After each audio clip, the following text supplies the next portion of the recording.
시간 우리에게 주시는 살아있는 하나님의 말씀은 사도행전 1장 8절부터 14절까지의 말씀입니다. 제가 한 절, 여러분들이 한 절 읽도록 하겠습니다. 오직 성령이 너희에게 임하시면 너희가 권능을 받고 예루살렘과 온 유대와 사마리아와 땅끝까지 이르러 내 증인이 되리라 하시니라. 이 말씀을 마치시고 그들이 보는 데 올라서 가시니 그들이 그를 가리러 보이지 않게 하더라. 올라가실 때에 제자들이 자세히 하늘을 쳐다보고 있는데 옷 입은 두 사람이 그들 곁에 서서 이르되 갈릴리 사람들아 어찌하여 서서 하늘을 쳐다보느냐. 너희 가운데서 하늘로 올려주신 이 예수는 하늘로 가시는 대로 오시기 시작하였느니라. 제자들이 갈라몬이라 하는 산으로부터 예루살렘에 돌아오니 이 산은 예루살렘에서 가까워 안식일에 가기 알맞은 길이라. 들어가 그들이 이르는 타락함으로 올라가니 베드로 요한 야고보 안드레와 빌립 도마와 돌로메 나타나와 알페오의 아들 야고보 새로 지은 시몬 야고보의 아들 요한과 같이 있습니다. 여자들과 예수의 어머니 마리아와 예수의 아우들과 더불어 마음을 같이하여 오로지 기도에 힘쓰더라. 아멘. 오늘 우리가 아주 중점적으로 살펴볼 말씀 8절 말씀입니다. 아마 여기서도 외우고 계신 분이 계실 거고요. 이 8절 말씀은 사실 제 인생의 말씀인데 오늘은 그 간증, 저의 이야기는 다 생략하고 오늘 말씀 이야기만 하려고 합니다. 8절 말씀을 우리가 중점적으로 볼 때 지난주와 마찬가지로 11절 말씀을 중심으로 8절 말씀을 보셔야 돼요. 자, 11절 말씀이 어떤 말씀이냐? 어찌하여 하늘을 쳐다보느냐? 너희가 본 그대로 주님은 다시 오실 겁니다. 그러니까 주님이 다시 오심을 믿는 사람들은 어떤 삶을 사느냐? 성령을 받아서 주님의 증인된 삶을 살게 된다는 겁니다. 자, 그런데 제가 이렇게 설명을 드려도 예수님이 다시 오시는 것과 내가 복음을 증거하는 일이 무슨 관계가 있습니까? 라고 물어보고 싶은 분이 계실 수 있어요. 그래서 제가 말씀을 하나 준비했습니다. 마태복음 24장 14절 말씀 보시면 이 천국 복음이 모든 민족에게 증언되기 위하여 온 세상에 전파되리니 그제야 끝이 오리라. 아멘. 여기서 이야기하는 끝은 예수님이 다시 오시는 날이죠. 자, 예수님이 다시 오시는 그 때와 우리가 복음을 전하는 것이 어떻게 연결되어 있어요? 아주 긴밀하게 연결되어 있어요. 세상 끝까지 복음이 전파되면 예수님이 오십니다. 그런데 우리가 이 일을 하기 위해서는 성령을 받아야 돼요.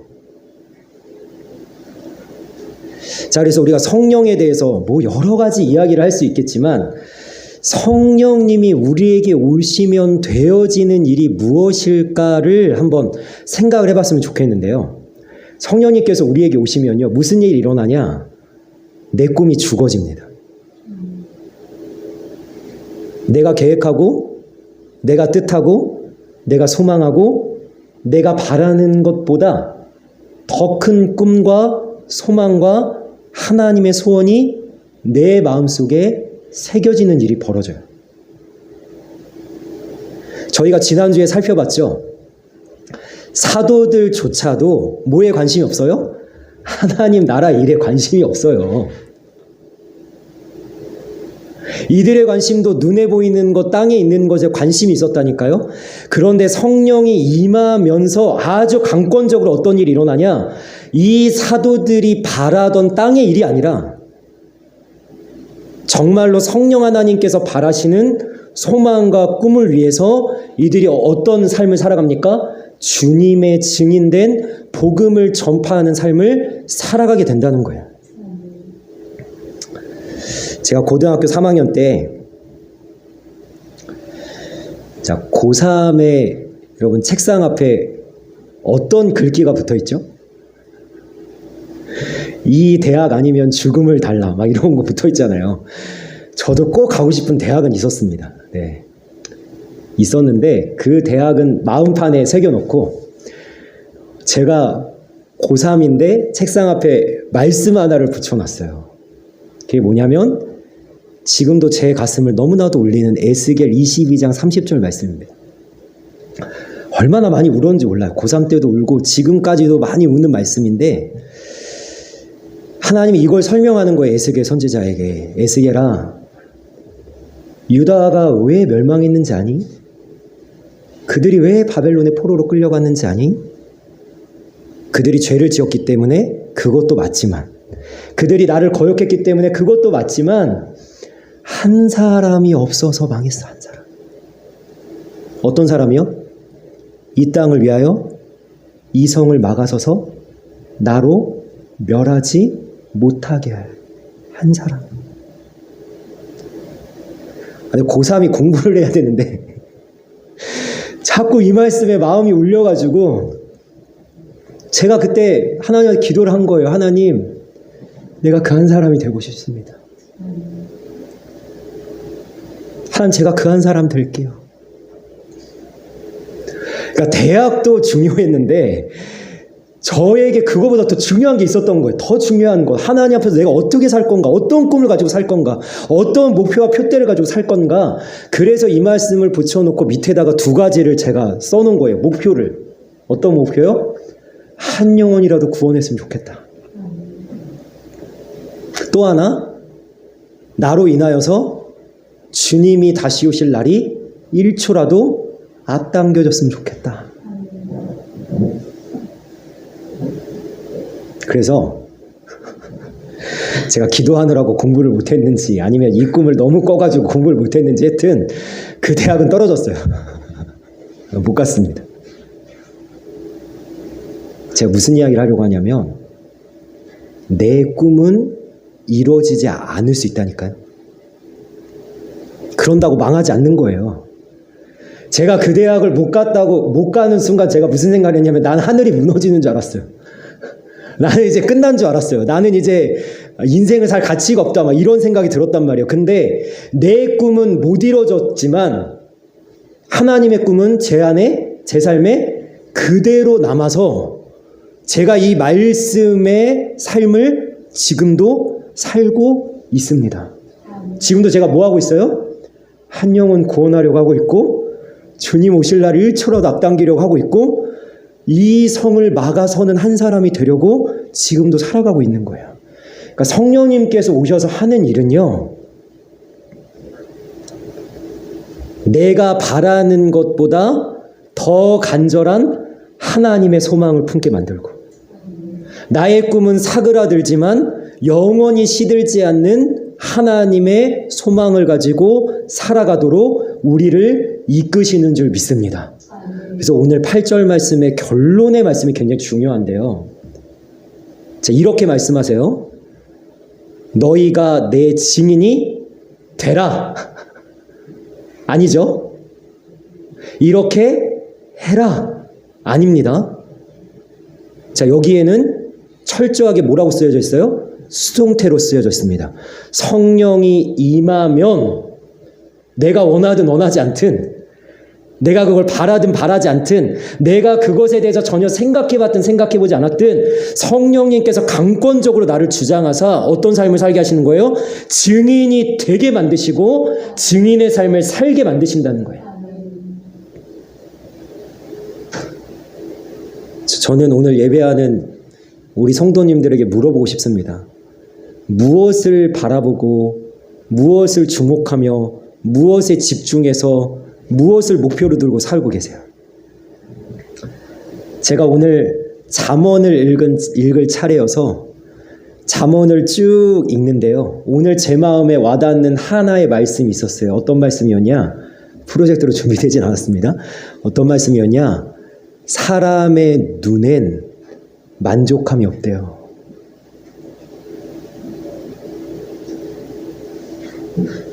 그런데 그 만족함이 없는 세상의 잠시 잠깐의 것, 눈에 보이는 이 땅의 것을 우리는 어떻게 해요?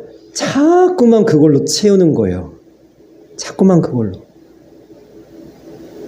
근데 그걸로 만족이 절대로 안 된다는 거죠. 우리를 진짜 머리끝부터 발끝까지 충만하게 만족시킬 수 있는 것은 뭐냐면 하나님의 꿈으로 가득해져서 하나님의 꿈을 이루며 사는 것이 우리를 만족하게 하고 우리를 가슴 벅차게 하고 우리를 정말로 행복하게 만드는 하나님의 성령의 역사인 줄 믿습니다. 자, 그래서 오늘 제가 표를 좀 준비해 왔는데요. 첫 번째 표를 보시면, 자, 우리가 지금 살펴보고 있는 사도행전은, 자, 제가 가로 열고 이렇게 써놨습니다. 하예요, 하. 자, 이해가 되시죠? 자, 누가가 사도행전을 쓸 때 이렇게 이야기합니다. 데오빌로여, 내가 먼저 쓴 글에는, 그러니까 사도행전은 학원이고요. 상권은 어디 있어요? 누가복음이죠. 내가 먼저 썼어요. 상권, 학원. 자, 그래서 제가 권면합니다. 이번에 사도행전을 살펴보고 있는 이 시간 속에 사도행전만 읽지 마시고요. 네. 뭐부터 읽으시면 좋겠어요? 누가복음부터 읽으시면서 사도행전으로, 요한복음은 잠깐 내려놓으시고 누가복음을 읽고 사도행전으로 읽고 다시 누가복음을 읽고 사도행전을 읽고 이렇게 하셨으면 좋겠고요. 왜 그러냐? 예를 들어 볼게요. 제 아내가 드라마를 보고 있다고 합시다. 중간 정도 지나서 한 7회 정도를 보고 있는 거예요. 근데 제가 어느 날 집에 딱 들어가가지고 저도 앉은 거죠. 소파에 앉아가지고 TV를 보려고, 드라마를 보려고 하는데 저는 몰라요. 1화부터 6화까지 무슨 내용이 있었는지 보지를 못했어요. 앉아갖고 보는데 저게 무슨 말이야, 무슨 내용이야, 무슨 장면이야 막 이러고 있는데 저희 아내가 갑자기 주인공에 막 감정이 입돼갖고 막 화를 막 내기도 하고 막 갑자기 마지막 장면에서 막 눈물을 흘리기도 하는데 저는 도대체 감정에 동요가 없는 거예요. 왜 이 사람은 울어? 왜 이 사람이 이렇게 화를 내? 왜 그럴까요? 1화부터 6화까지 다 봤기 때문에 모든 서사를 다 알고 있는 거예요. 그런데 서사를 모르는 저는 그 드라마에 몰입도 안 될 뿐더러 그 주인공과 공감이 안 되는 거예요. 여러분, 책을 학원만 읽으시는 분 계세요? 나는 상권은 안 읽어도 돼. 학원만 읽어도 충분히 내가 내용을 이해할 수 있어. 없으시죠? 상권을 읽었는데 학원 안 읽으시는 분 계세요? 야, 상권 읽었는데 나는 결말은 별로 궁금하지 않아. 어떻게 돼요? 상권을 먼저 읽고 반드시 학원을 읽게 되어 있기 때문에 누가복음을 읽으시면서 동시에 사도행전을 같이 읽으시기를 부탁을 드리고요. 자, 보시면 공통점이 있습니다. 저자는 누가고, 자, 독자는 데오빌로죠. 여기서 특징은 뭐냐면 지역의 특징이 있어요. 자, 이거는 누가복음만 갖고 있는 특징입니다. 어디서부터 출발해요? 갈릴리. 자, 그래서 제가 밑에 말씀을 하나 적어놨죠. 이르되 갈릴리 사람들아, 거기 120명, 500명 막 모여 있는데 다 갈릴리 사람 아닌데 예수님께서 왜 그 사도들을 향해서 갈릴리 사람이라 그러냐? 갈릴리에서 출발하셨어요. 이게 누가의 특징입니다. 어디를 지났어요? 유대와 사마리아를 지나서 누가복음만 어디서 끝나냐? 예루살렘에서 끝나요. 마태, 마가, 요한복음은 갈릴리에서 끝납니다. 자, 이게 특징이에요. 그래서 사도행전은 어디서 시작하냐? 예루살렘에서 시작합니다. 그래서 오늘 말씀에 보면, 자, 누가복음과 데칼코마니에요. 연결되는 거예요. 예루살렘을 지나 어디로 가요? 유대와 사마리아를 지나 땅끝까지 가게 되는 거예요. 자, 그 다음에 특징을 한번 봅시다. 자, 제가 큰 따옴표로 표시한 것만 보시면 돼요. 지금 두 번째 표는 앞에 있는 표와 동일하고, 특징, 기도의 강조. 누가만 특별하게 누가복음에 무슨 강조를 하냐면 이런 강조를 해요. 예수님이 밤이 맞도록 기도하셨다. 예수님이 새벽 미명에 기도하셨다. 그리고 예수님이 겟셋마네 동산에서 하는 기도를 누가가 의사의 관점에서 굉장히 구체적으로 의학적으로 묘사하고 있어요. 우리가 너무 느껴져요. 그 묘사를 보면. 기도에 대한 강조가 있는데, 이것을 좀 더 나가서, 자, 제가 질문을 하나 하겠습니다. 예수님이 언제 세례 받으시죠? 성령을 받으시죠? 예수님 언제 성령 받으세요? 요한한테 세례 받을 때죠. 그죠? 그런데 누가는 그렇게 쓰지 않아요. 말씀 보겠습니다. 누가복음 3장 21절 22절 보시면, 예수도 세례를 받으시고, 자, 이때는 성령이 임하지 않습니다. 언제?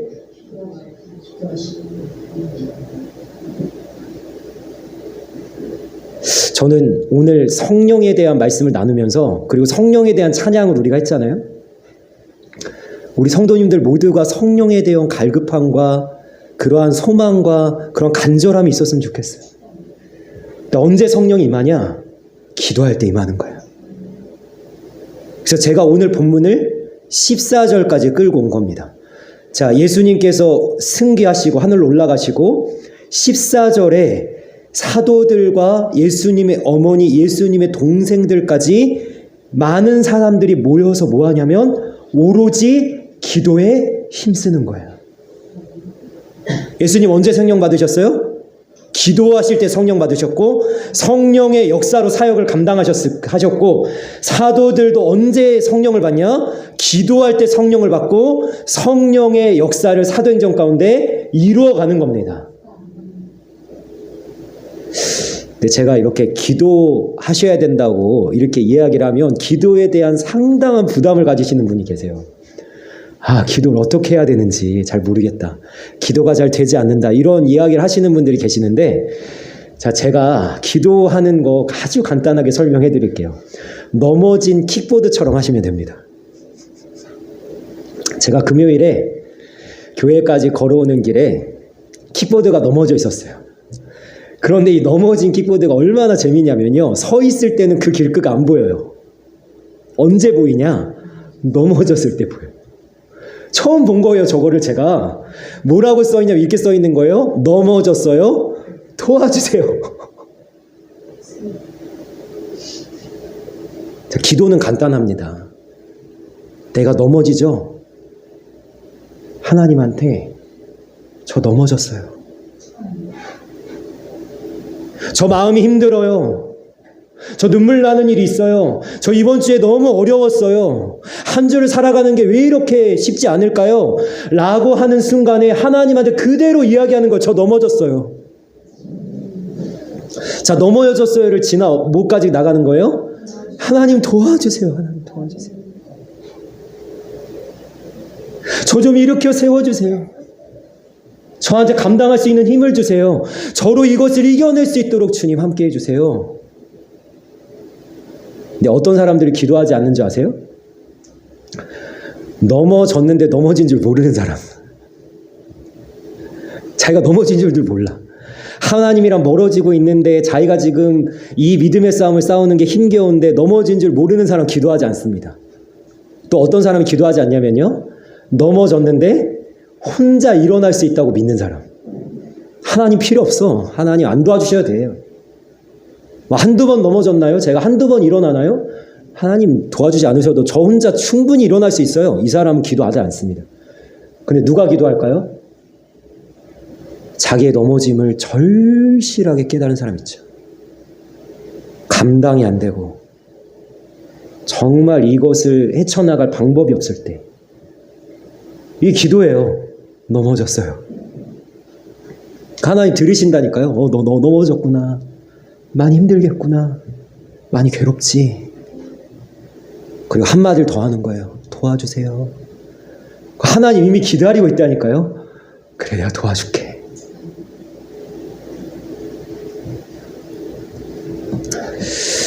자, 그럼 하나님이 우리를 일으켜 주시나? 제가 피켓 전도를 하면서 너무 이쁜 학생들이 있어요. 매일 길 건너를 지나가요. 너무 멋진 학생들이 있어요. 한 3-4명 정도가 늘 등교를 같이 하는데요. 얼굴도 제대로 못 봤어요. 맨날 길 건너로 지나가니까. 근데 왜 멋지고 왜 얘네들이 예쁘냐? 애들이 지나가다가요. 자전거나 킥보드가 넘어져 있잖아요. 그럼 무조건 세워주고 지나갑니다. 얼마나 예쁜지 몰라요. 그럼 하나님이 우리가 넘어졌어요 라고 하면 그냥 모른 채 하고 지나가실까요? 어떻게 하실까요? 멈춰 서서 그걸 보시는 거예요. 그래서 기도하시길 원합니다. 누가복음과 사도행전에는 기도의 강조가 되어 있고 주님도 기도하셨고 사도들도 기도하셨기에 우리도 기도하는 삶을 살기를 주님의 이름으로 간절히 소망합니다. 아멘. 자, 이제 3번째 표를 보시면요. 자, 누가복음은 예수님의 사역을 담고 있는데 사도행전도 마찬가지로 예수님의 사역이에요. 그런데 뭐를 통한 예수님의 사역일까요? 사도들을 통한, 그리고 이 사도들은 성령님을 통해 예수님의 사역을 하는 거예요. 그래서 말씀을 보시면 요한복음 14장 12절 말씀에 내가 진실로 진실로 너희에게 이르노니 나를 믿는 자는 내가 하는 일을 그도 할 것이요 또한 그보다 큰 일도 하리니. 아멘. 성령님께서 우리에게 오셔서 하시는 일은 뭐냐면 이제는 나의 일을 하기보다 내 꿈을 이루기보다 예수님의 사역과 예수님의 일들을 감당하게 하시는 겁니다. 자, 그런데 문제가 있었어요. 사도들에게. 분명히 예수님께서 말씀을 하셨죠. 뭐라고 말씀하셨냐면 예루살렘을 넘어서 어디로 가야 돼요? 유대와 사마리아로 가야 되는데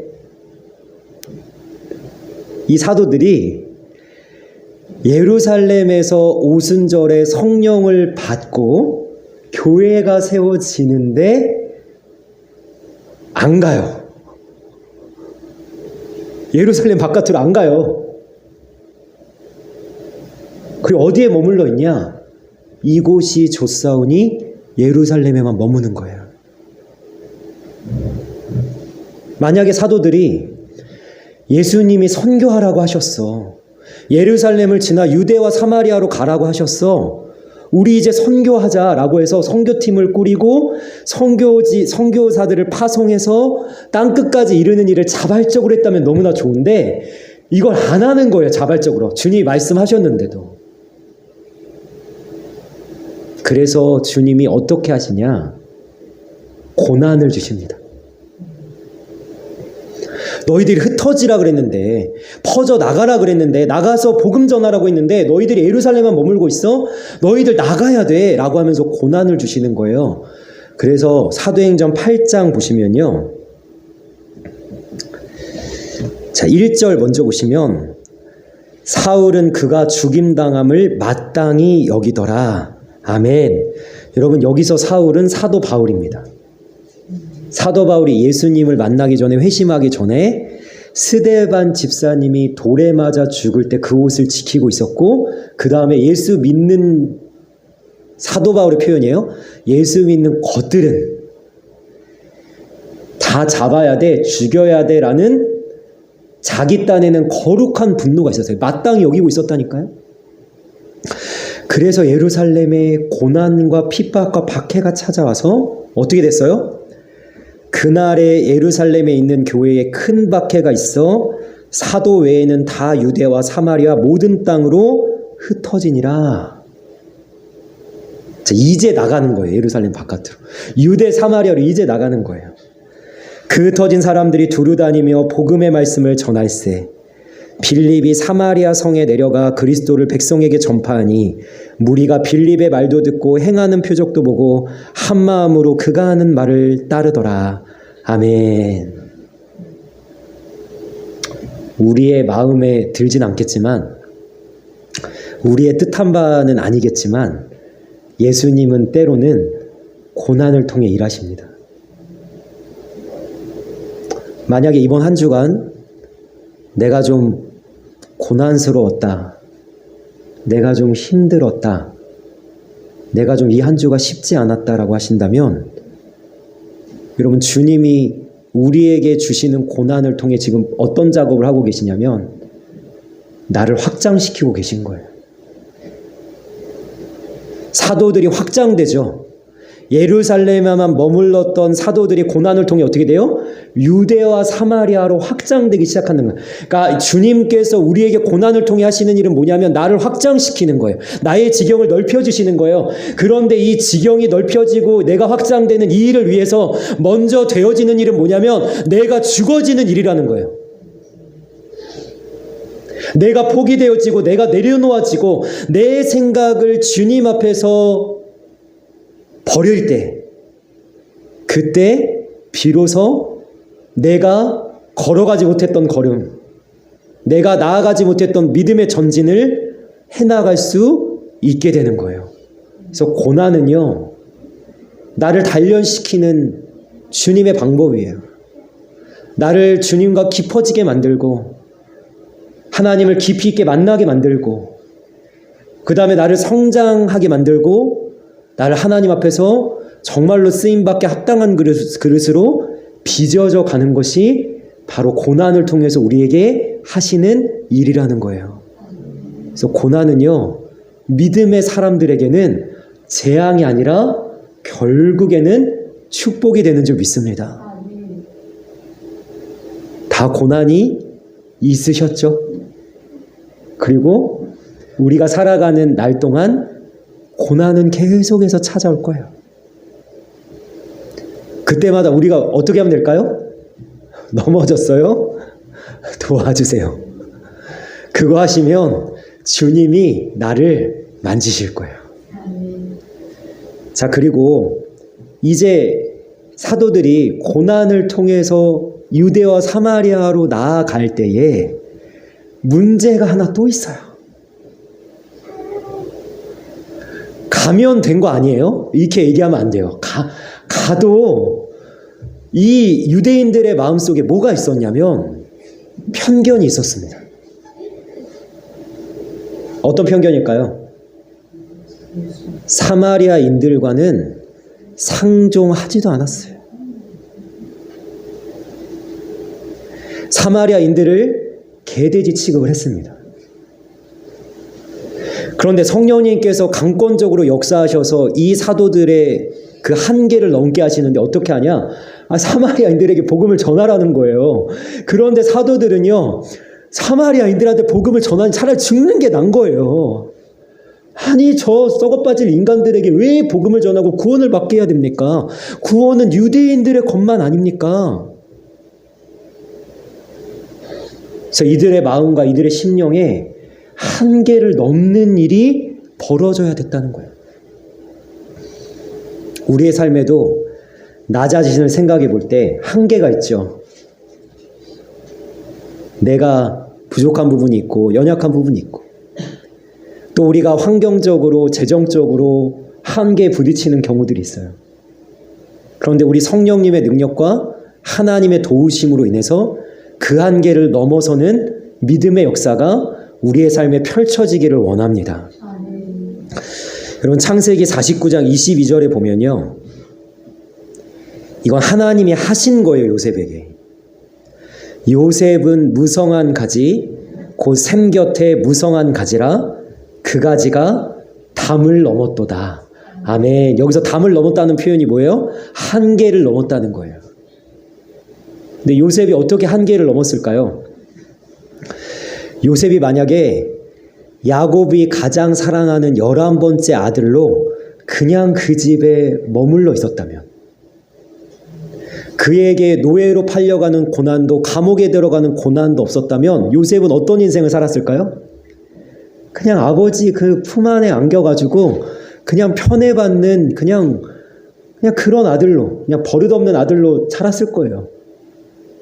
그런데 요셉이 하나님의 강권적인 역사로 인해서 하나님 준비시키는 거죠. 요셉의 총리로. 그 다음에 이스라엘 모든 백성들 애굽으로 인도하는 그 걸음에 앞서 보낸 자로 요셉을 사용하시는데, 요셉이 노예로 팔려가서 한계를 넘고 감옥에 들어가서 한계를 넘어서 어떻게 됩니까? 하나님께서 놀랍게 사용하실 하나님의 사람으로 빚어졌다는 사실입니다. 한계를 넘는 건 쉽지 않죠. 나는 이만큼밖에 하지 못할 것 같은데, 나는 이 정도밖에는 감당이 안 될 것 같은데, 그 한계를 넘는 일은 결코 쉽지 않지만 우리가 한번 부딪혀보고 우리가 한번 그 한계를 넘어서게 되면 어떤 일이 벌어지냐? 우리에게 근력이 생긴단 말이에요. 처음에 운동을 시작하면요, 30kg 아령 들기도 힘듭니다. 이게 한계라는 거예요. 처음에 그것을 한 달 정도 열심히 하다 보면은 근력이 생겨서 어떻게 돼요? 그 한계를 넘어요. 50kg를 들 수 있게 되고, 그 다음엔 70kg를 들 수 있게 되고, 그보다 더 근력이 생기면 어떻게 돼요? 100kg도 들 수 있게 되는 사람이 되는 거예요. 언제? 한계를 넘을 때 가능한 거예요. 그런데 하나님께서 다윗에게는요, 어떻게 하시냐? 이제 이거는 다윗이 하는 거예요. 시편 18편 29절 보니까요, 내가 주를 의뢰하고 적군을 향해 달리며 내 하나님을 의지하고 어떻게 합니까? 담을 뛰어넘나이다. 하나님으로 인해서 한계를 넘어서는 거예요. 골리앗을 쓰러뜨리고 10수년 동안 사울에게 도망 다니지만 그 모든 과정을 지나 하나님의 왕으로 세워지고, 왕이 되고 나서도 아들 압살롬의 반란 때문에 도망가는 일이 벌어지지만 또 하나님을 경외하는 마음으로 왕의 자리를 되찾는, 얼마나 다윗이 엄청난 고난과 한계를 뛰어넘었는가.